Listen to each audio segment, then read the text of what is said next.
আম গাছগুলোতে super single phosphate এবং 10-26-26 দিয়ে দেওয়ার পর গাছে যে গ্রোথ এসেছে সেই ধারাকে ঠিক রাখতে গিয়ে এমনই একটি খাবার দিতে হবে যে খাবারে গাছের হেলথ বা গ্রোথ যেমন ঠিক থাকবে, ঠিক তেমনই আবার গাছে কোনো রকম সমস্যা আসবে না।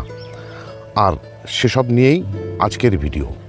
নমস্কার, আমি দেবজ্যোতি, কুচবিহার থেকে। আপনারা দেখছেন রান্তুর ছাদ বাগান। প্রতিদিনের অভ্যাস মতো আজও চলে এসেছি একটি ভিডিও নিয়ে। আর এই ভিডিওতে দেখাবো গাছগুলোতে দেওয়া হয়েছিল সুপার সিঙ্গেল ফসফেট, তারপর দেওয়া হয়েছিল 10-26-26, 15 দিনের গ্যাপে দুবার করে। কেন দিয়েছিলাম তার ভিডিও আপনাদের সামনে তুলে ধরেছি। এই মুহূর্তে গাছগুলোতে যে গ্রোথ এসেছে সেই গ্রোথকে ধরে রাখতে আমাদেরকে দিতে হবে আরেকটি খাবার। কি সেই খাবার সেটাই তুলে ধরবো আজকের এই ভিডিওতে। বর্ষা যেহেতু একেবারে শেষ পর্যায়ে চলে এসেছে, এখন আর আম গাছগুলোতে বা আম গাছের মাটিতে 10-26-26 রাসায়নিক খাবার দেওয়া যাবে না। কারণ বর্ষার জলে গাছের মাটির থেকে 10-26-26-এর খাবারের উপাদান সেটা কিন্তু খুব সহজে লিচ হয়ে বেরিয়ে যেতে পারত। কিন্তু বর্তমানে যেহেতু বর্ষা কম, তাই এই লিচ হওয়ার যে ক্ষমতা সেটা কিন্তু এখন আর থাকবে না। তাই এই মুহূর্তে আর 10-26-26 ব্যবহার করা যাবে না। 10-26-26 যেহেতু একটি রাসায়নিক খাবার, এই রাসায়নিক খাবারকে ব্যবহার করতে হয় একমাত্র বর্ষার সময়ই। কারণ আম গাছের শেকড় থাকে অতি সূক্ষ্ম চুলের মতো, এদের সব ধরনের খাবার সহ্য করার ক্ষমতা কিন্তু থাকে না। কিন্তু যেহেতু এপ্রিল মাসে লাস্ট আম গাছগুলোতে ভারী মিশ্র খাবার দেওয়া হয়েছিল, সুতরাং অতিরিক্ত বৃষ্টির জল পাওয়াতে গাছের মাটিতে থাকা মানে টবের মাটিতে থাকা বিভিন্ন পুষ্টি উপাদান কিন্তু বেরিয়ে যাচ্ছিল। আর তাতে গাছের পুষ্টি না পেতে পেতে গাছ কিন্তু ফল ধরার পর অনেকটাই রুক্ষ আকার ধারণ করেছিল।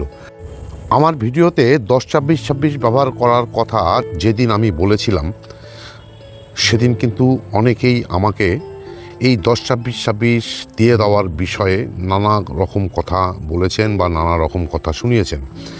কিন্তু যে সমস্ত বন্ধুরা আমার মতন আমার কথা ধরে 10-26-26 খাবারটি গাছে ব্যবহার করেছেন, তাদের কাছে কিন্তু বর্তমানে ঠিক এই রকমভাবেই গ্রোথ এসে গেছে বা গ্রোথ এসেছে।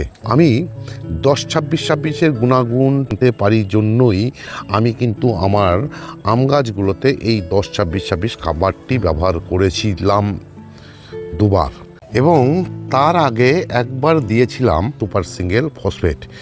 এই সুপার সিঙ্গেল ফসফেট এবং 10-26-26 আম গাছের শেকড়কে খুব তাড়াতাড়ি বৃদ্ধি করে এবং গাছকে খেতে সাহায্য করে নাইট্রোজেন এবং পটাশকে।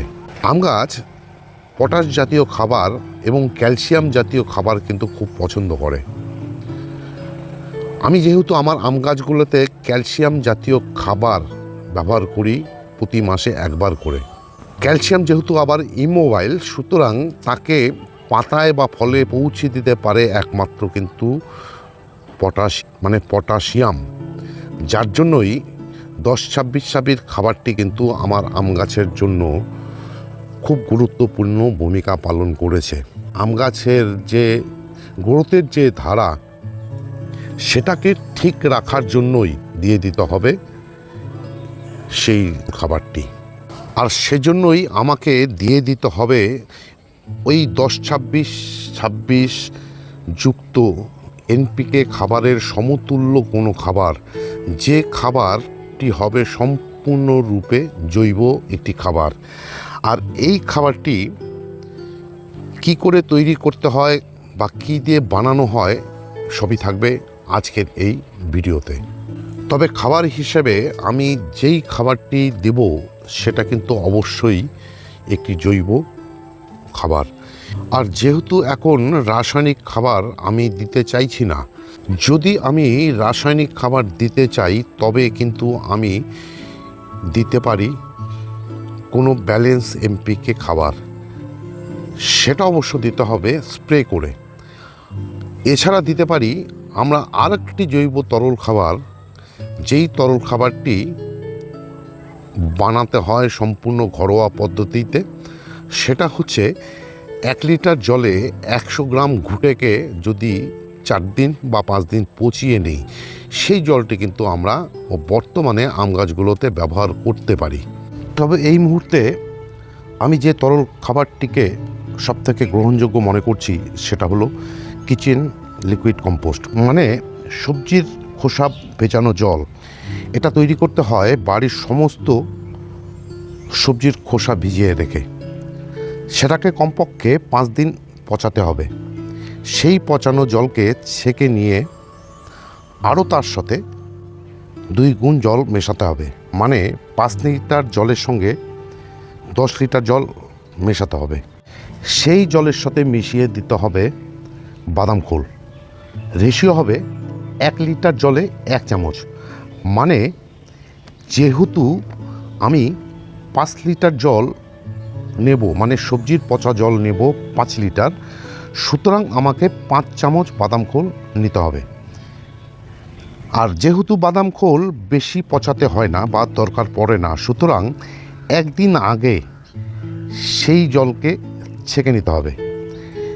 ছেঁকে নিয়ে সেই জলের সঙ্গে বাদাম খোল মিশিয়ে পরের দিন সেই 5 লিটার জলের সঙ্গে মিশিয়ে দিতে হবে আরও 10 লিটার জল।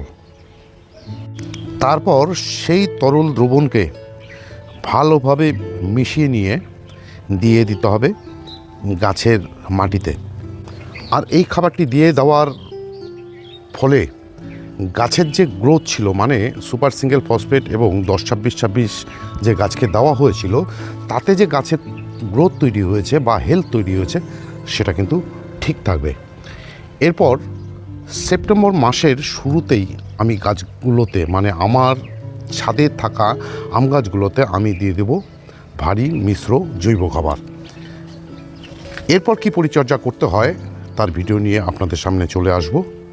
আর এটাই ছিল আজকের একটি ভিডিও, মানে 10-26-26 এবং সুপার সিঙ্গেল ফসফেট দিয়ে দেওয়ার পর গাছের এই যে গ্রোথ, সেটাকে ধরে রাখতে কোন খাবার দিতে হবে যতদিন না পর্যন্ত মিক্স খাবার দেওয়া হচ্ছে গাছে।